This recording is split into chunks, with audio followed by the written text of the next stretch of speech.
Hello friends, Heidi here from Rain Country. God is good all the time, and I'm here to just talk about my favorite hot peppers to grow.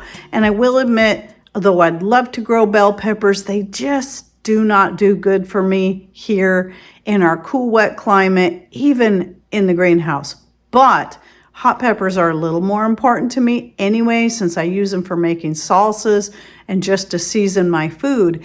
And so right off the bat, I'm going to tell you my favorite are the Chinese 5-color peppers. And I'll tell you more about them, but I just want to let you know that I have tried growing other types of hot peppers. And while some did okay, some didn't do quite so well, like the habaneros, the year I grew those, I think I got 2. And jalapenos did okay. I would say cayenne probably did the best of all the many I've tried, but the Chinese 5-color has done the best for me over the years. I've been growing them for I don't even know how many years now, but they've done the best, and I just like them best all the way around. Now, I don't have any fresh ones with me right now as I'm shooting this video bright and early in the morning. It's still very dark, very dark. And so I'm going to go pick some more later. But when it comes to this pepper, it's small. It's definitely smaller than the jalapeno. Their typical size is about like that, maybe about an inch. Some get a little bigger, some are smaller.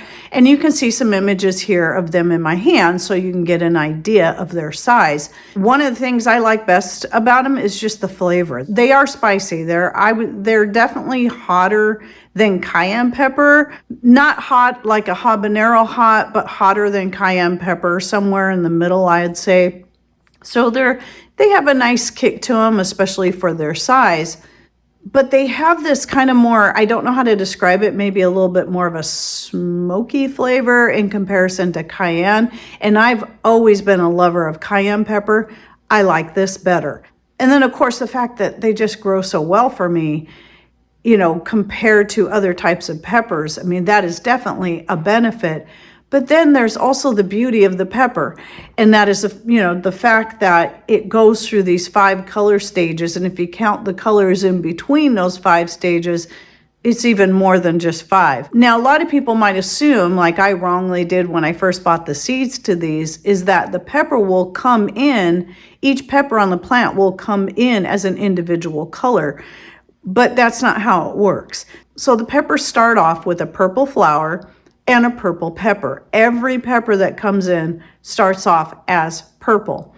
And as it matures on the plant, once it gets to its full size that it's going to be, it will start going through the various color changes. So it starts off as purple, it goes to a cream color, which then goes into yellow, then orange, and then its final color is red. But as the plant is growing, there'll be a point where you'll have all these colors on the plant all at the same time. So another great thing about this is you can pick those peppers and use them at any color stage. You don't have to wait until they're red. However, if you would like to have, like if you're turning it into a pepper powder, then if you want a deeper color where it looks maybe more like cayenne, kind of more reddish, then waiting until the pepper turns totally red is a great way to do that. And you don't even have to let them sit on the plant the whole time. You can pick them at any stage and just let them sit in a bowl somewhere and they will turn red. It doesn't take very long, especially once they've been pulled from the plant. They seem to turn red faster. And then at that point, you can dehydrate and powder them up. In fact, I have a bunch here that I decided to let go, at least mostly red. You can see there's some kind of yellow and orange in there. So when I powder them, I get a deeper color.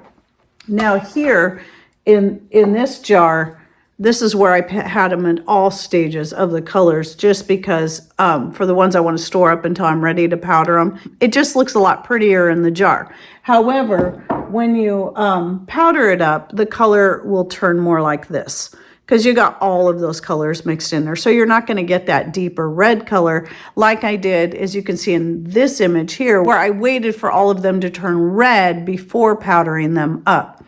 Now, when I first started growing them, one of the ways I was preserving them was to simply chop them up and freeze them in little half-pint jars and just use, because they're pretty spicy, I only need to add a few to the meal. I would add more if it was just me, but I can handle hot stuff a little better than Patrick can. So I try to be careful with that. But, and to be honest, this was my first year actually trying them in my homemade salsa because I had so much salsa put up from over the years that I hadn't canned any salsa for quite some time. So this year I finally canned some up, and I use fresh peppers of all colors directly off the plants when I did that. But anyway, so from now on, my salsas will be made using only my homegrown tomatoes like I did this year. So right now, my two favorite things to do with them is to use in the salsa and to make the pepper powder. And then I just put this on everything. And so that's why I have two of these shakers like this. One that I keep in this big room for when we have big family dinners, and then one I keep on our dining room table in the other room. So anyway, I put this on pretty much everything. I love it so much.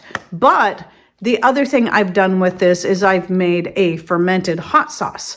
So that would be something that would replace like a Tapatio or Tabasco or something like that. And I did a video on it quite a few years ago, which I will link to down below. The color of it, as you can see in this image, ends up, when you're using all the peppers, all colors, is pretty similar to the color of the powdered version of it. Again, if you were to allow the peppers to all turn fully red, you would get a deeper color in your sauce if you like that. So the flavor's not going to change no matter what color you're picking it at, but your finished product color will be different. So as far as that goes, it's just going to depend on what you prefer visually. But anyway, I will link to the video I did several years back on the fermented hot sauce. And just to let you know, I also do sell the seeds to these very peppers that I've been growing over the years. So ever since I bought that first packet of seeds, I've been just saving the seeds and growing them new plants every year, and that's where I get my seed from. So if you're interested, you'd like to purchase some seed or see what other seeds or other products that we make and sell, please email me at raincountryhomestead@gmail.com, and I'll send you out the product list so you can look that over and hopefully maybe give these peppers a try, because again, they're just my very favorite all the way around. The bright colors, the beauty of them, the flavor, and the fact that I can actually grow them pretty well here. So anyway, I hope you enjoyed this video and it gave you some ideas for the next garden season. And thanks for watching. Take care and God bless.